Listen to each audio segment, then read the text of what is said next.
जदि आपण मैंने 2026 कि भविष्य में सरकारी चाकरी खंडे पाइबापी चाहती तेणिक जो आप क्वालिफिकेसन होना कहीं 10th पास हो +2 पास हो +3 पास हो कि एबव तो सुप्रीम कोर्ट ए राय जान रखिए आपंकर निश्चय आवश्यकता रही कहीं हो पारे जदि आपण मैंने ए वीडियो न देखती आज ये राय न शुणती तो आपण मैंने भविष्य में सरकारी चाकरी खंडे पाइपर ना।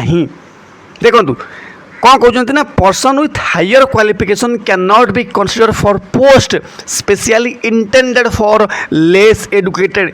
ये विषय में आम मैंने पूरा डिटेल चर्चा करवा कि कौन ए जजमेंट एवं को मैंने जॉब पाइपर ना को मैंने आशा हर बस आवश्यक रही जाकि कौटी सूरत जाओ कम से कम ठीक अच्छे आउ आशा रखना।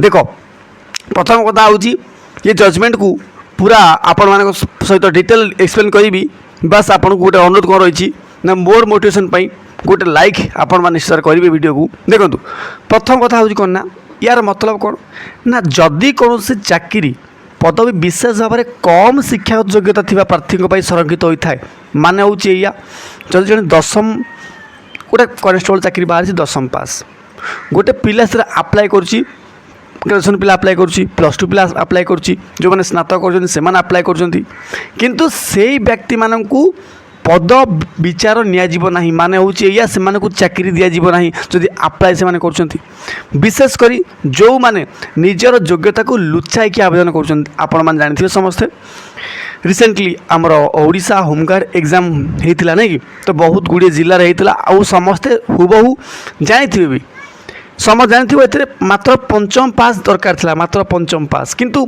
ए बीटेक एमटेक ग्रेजुएशन पिला नहीं कि तो समस्त आप्लाय करते चाकरी भी से मिलता मो कथा बुझीपार ना आप निजे भावतु ना जदि गोटे 5th पास जो आपणकर पदवी अच्छी से जो क्वेश्चन पेपर आसब जब ताकू गोटे बीटेक एमटेक पिला एग्जाम देला तो कौ पिलाटा भल कर निश्चित द्वारा आप कहे सर जी बीटेक एमटेक कर पिलाटा भल कर बर्तमान आपर जेकोसी O3SC PO आसवाई जाऊँगी कि आपंकर OU3SC न्यू वैकेंसीज कि आपंकर RI वगैरह वैकेंसीज जो बर्तमान गला एग्जाम चली आपण मैंने निजे भावतु आपण मैंने +2 पास कर गोटे कि डिग्री कर डिग्री कर ग्रेजुएशन कर एग्जाम देवाई जाऊँच ग्रेजुएशन पिला आपणकर जेतिकी नॉलेज अच्छी गोटे सेठी बेड कर कि बीटेक कर गोटे पिला तांकर जेतिकी नॉलेज कौन आपणकर सेतिकी नॉलेज हम कि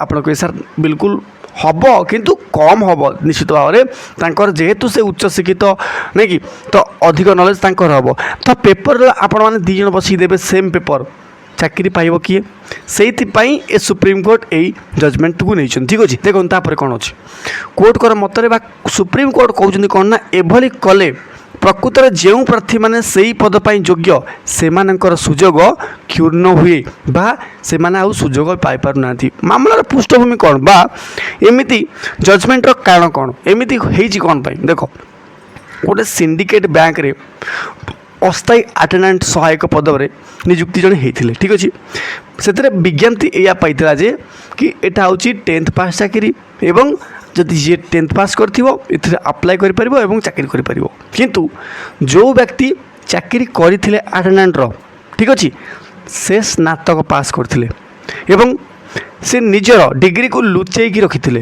केवल 10th पास सर्टिफिकेट देते चाकरी करते सत जाना भाई साहब बर्खास्त कर दिगला कि आपन तो स्नातक पास कर जड़े 10th पास चाकरी पिला रहा कथा नहीं कि आ जो पिला 10th पास कर पिलाटा कौड़े जीव ठीक अच्छे किंतु से व्यक्ति कौन कले जाकि मद्रास हाईकोर्ट रे पहुँचले मामला रुजु कले मद्रास हाईकोर्ट कौन कले ना सपक्ष पुनः चाकरी रखापी निष्पत्ति देले नहीं से चाकरी कर जेहेतु पुणी दियो किंतु सुप्रीम कोर्ट पर मामला गला पुणी ठीक अच्छे जो सुप्रीम कोर्ट को गला न्यायमूर्ति किए ना आपणकर अमूल्य साहब एवं जो आपणकर फोटो मुझे देखी नहीं कि ना हूँ R समथिंग ठीक अच्छे तो से 2 जन साहब कौन कले ना से मद्रास हाईकोर्ट जो जजमेंट थिला तांको रद्द करदे कौन कहले ना जिते बड़े कौन पदवी कम शिक्षागत योग्यता थी प्रार्थी विशेष भाव में निर्दिष्ट थाए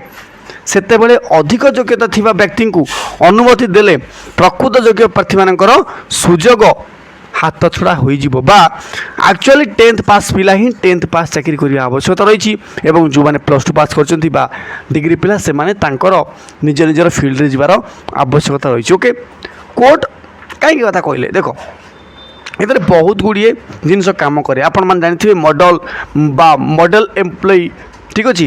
ତ ସୁପ୍ରିମକୋର୍ଟ କ'ଣ କହିଲେ, ଜଣେ ସରକାରୀ ସଂସ୍ଥା ଭାଇ ସାହେବ ମଡେଲ ଏମ୍ପ୍ଲୟି ଭାବରେ କାମ କରେ। କେତେକ ପଦବୀ ଇଚ୍ଛାକୃତ ଭାବରେ କମ୍ ଶିକ୍ଷିତ ଲୋକ ପାଇଁ ରଖାଯାଇଥାଏ। କାହିଁକିନା ଆପଣମାନେ ଜାଣିଥିବେ ଯଦି ଗୋଟେ ସରକାରୀ ଚାକିରିରେ ବା ସରକାରୀ ପଦବୀ ସପୋଜ୍ କରନ୍ତୁ ଆପଣଙ୍କର କ୍ଲର୍କର ପଦବୀ ଅଛି, ଆପଣମାନେ ସେଠି ନିଶ୍ଚିତ ଭାବରେ କ୍ଲର୍କ ତ ହାଇ ଏଜୁକେସନ୍ ବାଲା ଯାଉଛନ୍ତି, ଜଣେ MTS କଥା କୁହନ୍ତୁ ଆପଣମାନେ ମଲ୍ଟିଟାସ୍କିଂ ଷ୍ଟାଫ୍, ଠିକ୍ ଅଛି।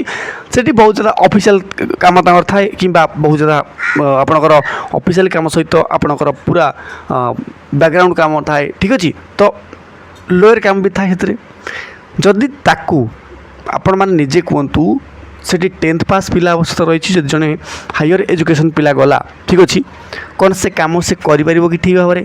ସେ କାହିଁକିନା ସେ ତ ନିଜେ କହିବ ଆରେ ୟାର ମୁଁ ମାନେ ଏତେ ବଡ଼ ପାଠ ପଢ଼ିଛି, ମୁଁ ଏ କାମ କରିପାରିବିନି, ମାନେ କରିବ, ବାଧ୍ୟ ହୋଇ କରିବ, କିନ୍ତୁ ନିଶ୍ଚିତ ଭାବରେ କେଉଁଠି ନା କେଉଁଠି ତା'ର ଏଫିସିଏନ୍ସି ବା କାର୍ଯ୍ୟଦକ୍ଷତା କର୍ମକ୍ଷେତ୍ରରେ କମ୍ ଦେଖିବା ପାଇଁ ମିଳିବ, ରାଇଟ୍।